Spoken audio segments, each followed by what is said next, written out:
Andreas Ponce Ruiz Jr. made history by becoming the first Mexican or Mexican-American heavyweight world champion. He's not only a world champion, but he claims the IBO, the WBA, the IBF, and the WBO titles.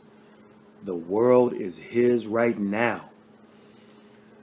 I'm not going to focus a whole lot on our keys to victory, but a few of them came into play with both fighters. The main factors had to do with Ruiz Jr.'s hand speed and combinations, which we talked about.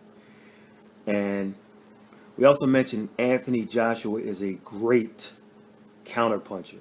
With as many knockouts as he has, his game is counter punching. When he takes the lead, he's fine, but whenever he does it against the smaller fighters, like Ruiz Jr., like Takam, it doesn't play smoothly. And Saturday night was no different. This is why I favored him and still favor him in a fight with Deontay Wilder, some of the bigger guys, if his trainer employs the correct plan. He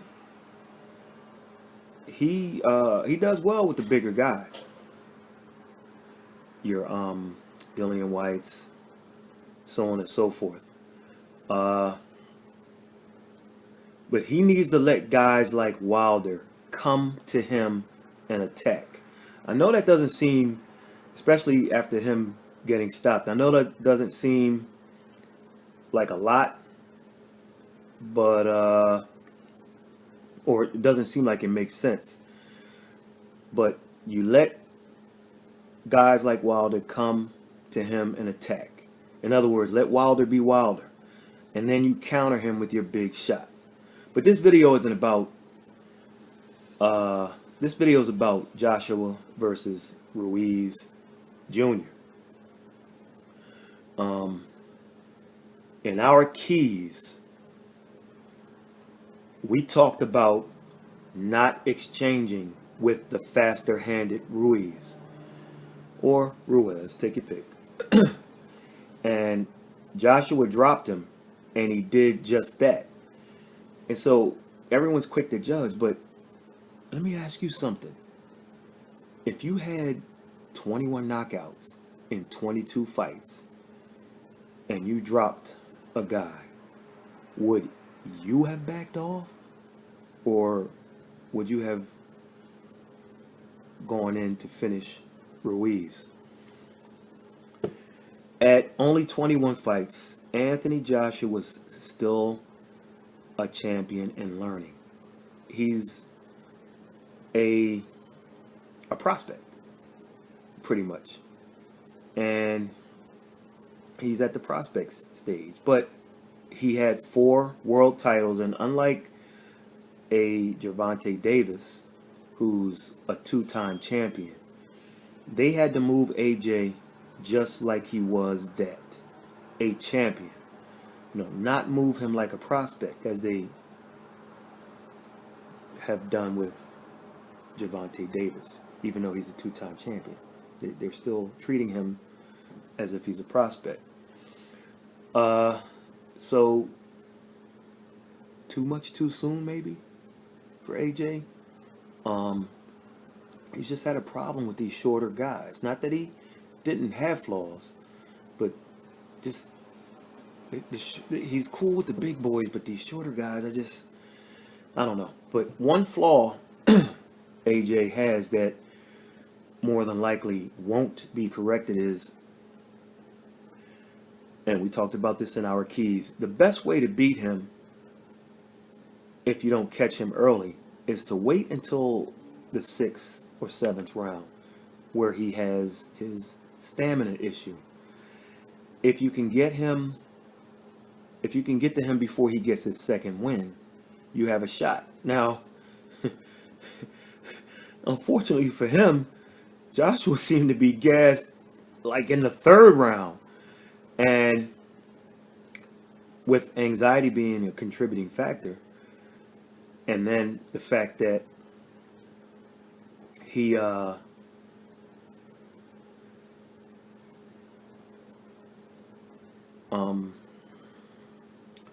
what am I trying to say? The fact that he uh,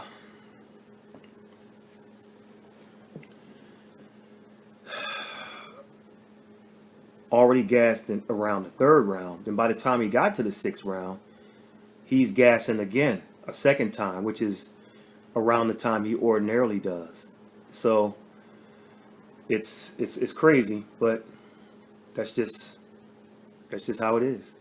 Um, and that's what happened on Saturday night. Uh, just like Julian Williams and Tony Harrison, Ruiz made the best out of a redemptive situation. And once again, it goes to show fans and these undefeated boxers out there, a loss is not the end of the world. For Joshua, there's a lesson to be learned also. I didn't see any workout video of his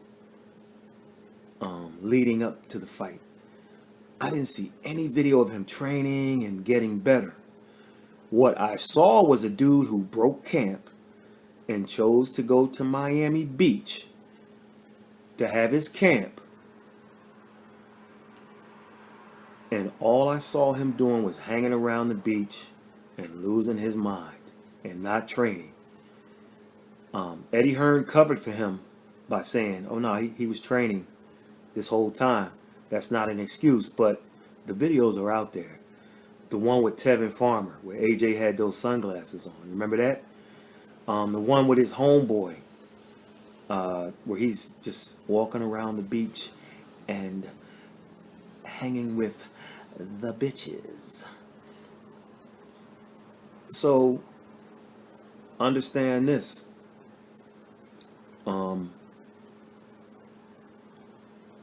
When you fight the rematch, which unofficially is slated for November in the UK,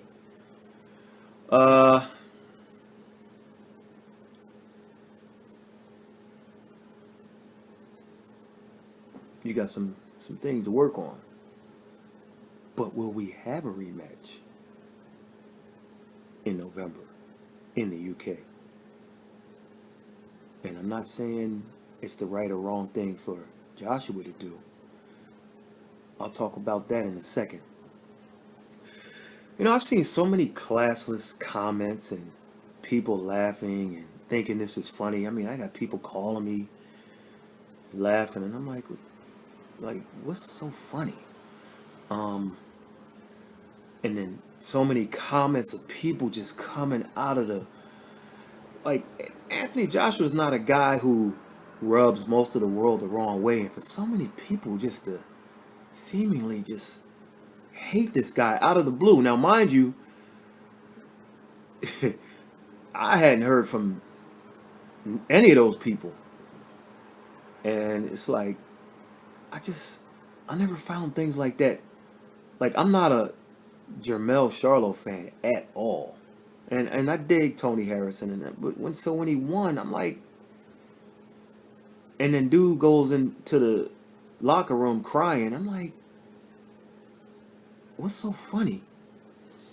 And Joshua, who handled himself with a lot more dignity than other fighters, he certainly didn't cry. Not that he wasn't crying inside, but it's like what he dealt with is painful.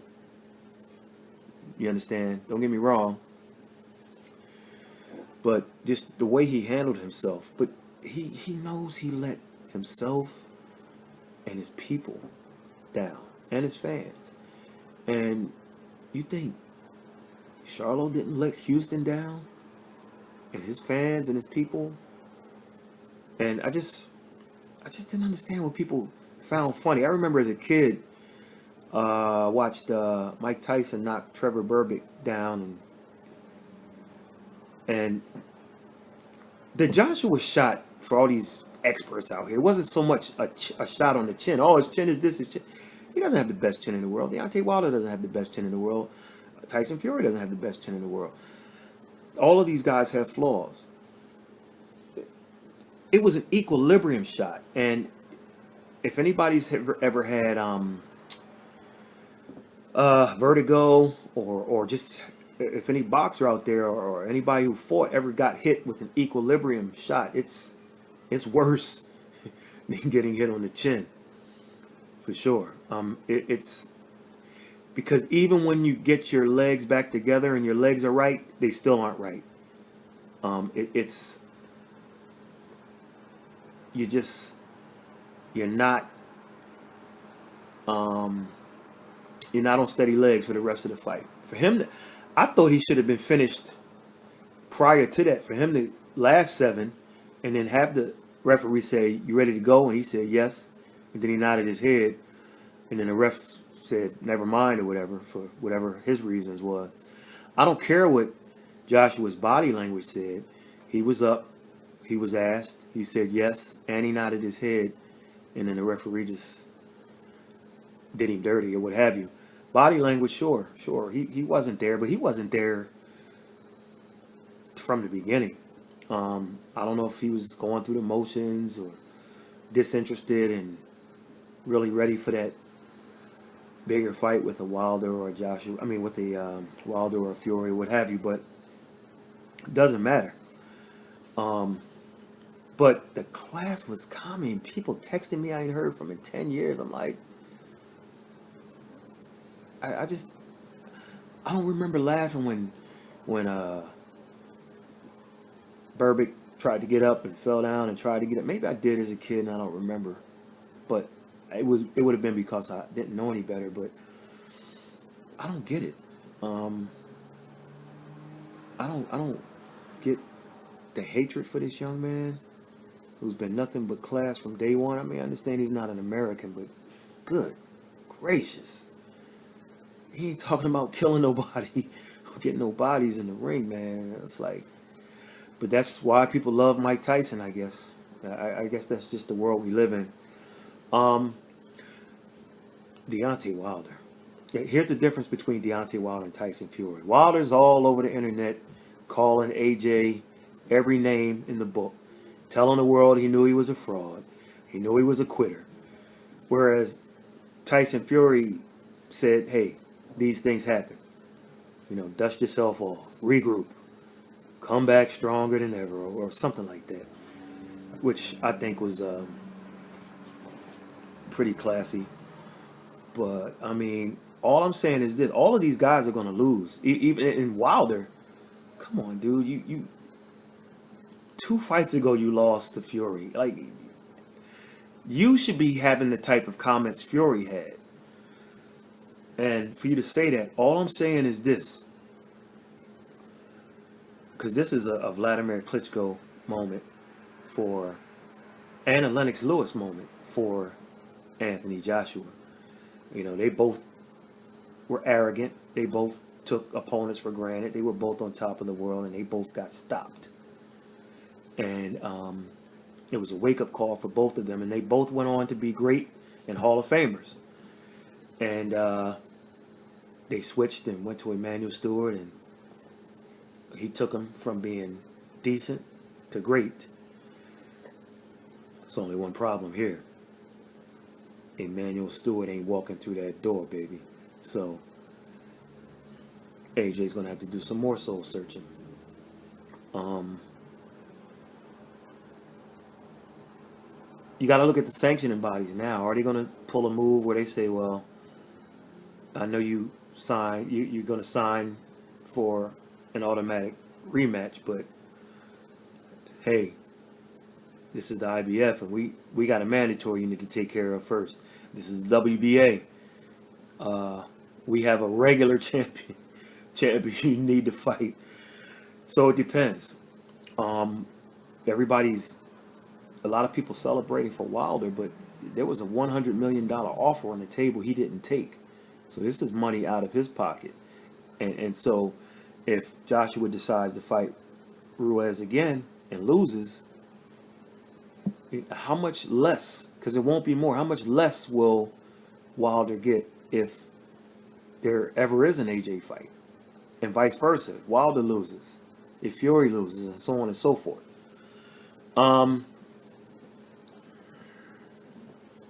If you rated the heavyweights right now, and I'm going to do more video on this. I haven't been feeling well lately, so. If you rank the best heavyweights right now, you got to put Tyson Fury #1. You got to put, and this will throw some people off. You got to put Andy Ruiz Jr. #2. You got to make him second best for a few reasons. Number one, he beat the #1 heavyweight in the world, Anthony Joshua. He was #1, and he beat the man. Secondly, he has all the belts except one. Okay? Thirdly, he didn't really lose to Joseph Parker. Joseph Parker got a hometown gift decision. Most people thought Ruiz won that. And lastly, most people thought Deontay Wilder really lost to Tyson Fury. And except a couple of the judges who gave him gift cards as a Christmas present. So, but now we're talking about leverage. Well, Wilder, you still have a belt. If an AJ fight is feasible, you have a little more leverage. Another thing is Andy Ruiz appears to now be with Premier Boxing and not Top Rank. So the belts in essence are in-house. So do we get a double cross? Because if Wilder double crosses Ortiz or Ortiz and Joshua gets double crossed by Ruiz or Ruiz, now Wilder fights Ruiz, and if Wilder happens to win, he has all the belts. Now it doesn't matter as much if AJ gets the much bigger purses and is the much bigger draw and averages like between 36 and 40 million, and that's just the average per fight. He'll have to come over here again and fight Wilder if a scenario like that played out. Don't sleep. Don't sleep on the sanctioning bodies, and don't sleep on a premier type of double cross. And speaking of coming here and fighting,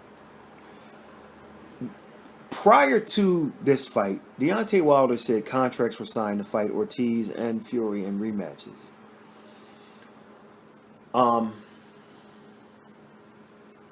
If that doesn't make it clear that Team Wilder was avoiding this fight until later, I don't know what does. And it's cost them big time with Joshua losing. So he'll have to redeem himself. So just like Julian Williams and just like my man Tony Harrison, it can be done. It's not the end of the world. The plan all along for Wilder was not to fight Joshua until 2020, maybe 2021. Shout out to my man Vince Cummings, because he kind of spelled things out. But so Team Wilder didn't want to fight in the UK.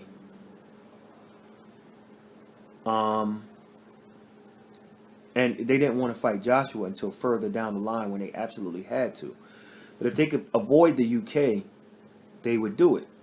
So how do you do that? Well, you have to find a venue that rivals Wembley Stadium, which can seat 100,000 plus if they pull some strings. But let's just say it seats between 90 and 100,000.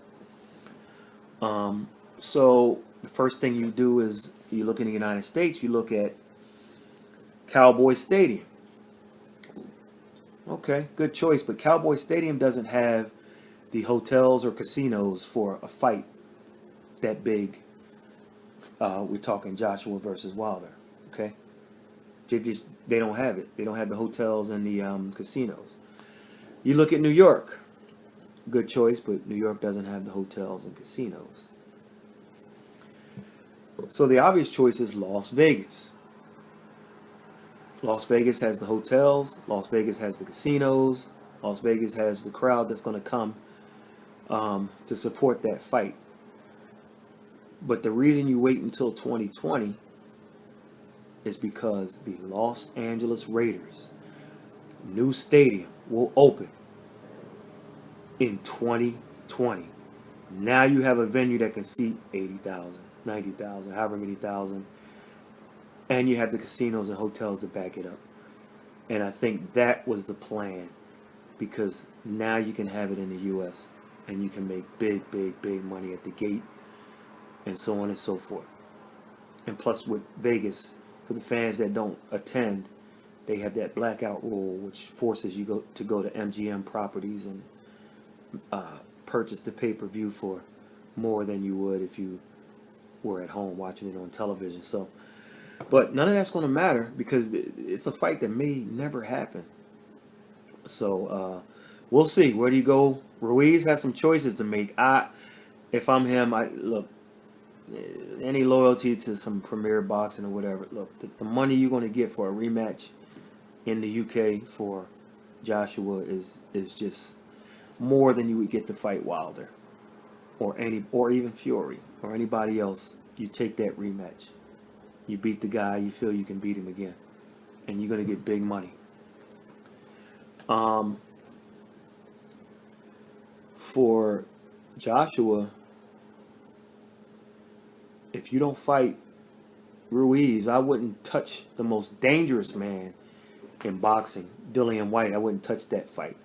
You say, well, if Wilder's doing 2 rematches, why doesn't AJ? Well, you got Vladimir Klitschko out there. You would have to pay him a fortune, but everybody would make money, even the fighters.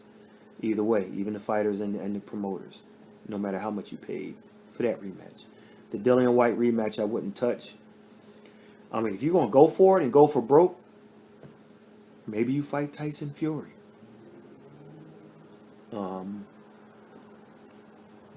I really think that people need to stop with the, calling this guy, whatever they're calling him. He's had some solid wins, including the aforementioned Fury, the aforementioned Dillian White, the aforementioned Joseph Parker.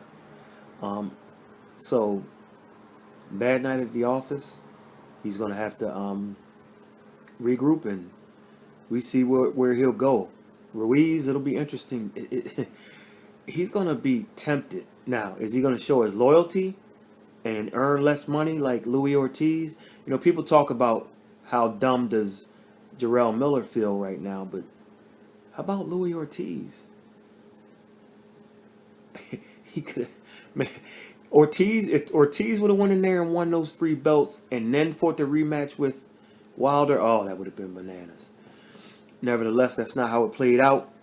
We're going to give some more on this. I gotta get out. I gotta get off of this and get some rest and try to figure out what's going on with me health-wise. And also, we'll be at Golovkin, who's what, 37, 38. How's he going to respond to Rolls? Remember Mike Tyson and Danny Williams. And when Father Time, when you get older, so we'll see. He's got a new trainer, and you just don't know. You just don't know. So we'll see. But congratulations, Andy Ruiz Jr. They should be giving you a key to the city. They should be giving you a parade, because you've made history as far as Mexican bloodline is concerned and the heavyweight division. What else? Did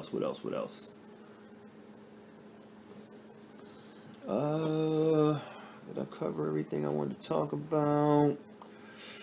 Why do I feel like it's something I'm leaving out? Well, I'll cover it, whatever.